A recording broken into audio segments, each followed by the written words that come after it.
Hello friends, welcome to our channel at Our Thoughts. In today's video, we are going to see the sentence, Please don't disturb me.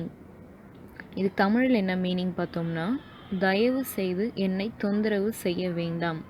இதை நம்ம எப்போல்லாம் use பண்ணலான்னா, இப்போ நம்ம எதாவது work பண்ணிகிட்ருக்கோம், அதில் நம்ம ரொம்ப ஃபோக்கஸ்டாக இருக்கோம், அதில் முழுசாக நம்ம ஈடுபாடோடு இருக்கோம் அப்படின்னா, அந்த நேரத்தில் நம்மளை யாராவது கூப்பிடுறாங்க அப்படின்னா, இல்லை அந்த நேரத்தில் நம்மகிட்ட ஏதோ சொல்கிறாங்க, இல்லை நம்மளை டிஸ்டர்ப் பண்ணுறாங்க அப்படின்னா, அப்போ நம்ம இந்த சென்டென்ஸ் சொல்கிறோம், தயவுசெய்து என்னை தொந்தரவு பண்ணாதீங்க அப்படின்னு நம்ம சொல்கிறது தான் இங்கிலீஷில் ப்ளீஸ் டோன்ட் டிஸ்டர்ப் மீ அப்படின்னு நம்ம சொல்கிறோம். இப்போ நீங்கள் இந்த சென்டென்ஸ் எப்போ யூஸ் பண்ணலான்னு உங்களுக்கு புரிஞ்சிருக்கும்.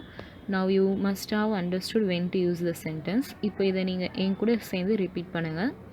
So that you will be learning the sentence. Please don't disturb me. Please don't disturb me. Okay friends, thank you for watching our video at Our Thoughts. Please do like, share, comment below your views. Also subscribe. Thank you for watching.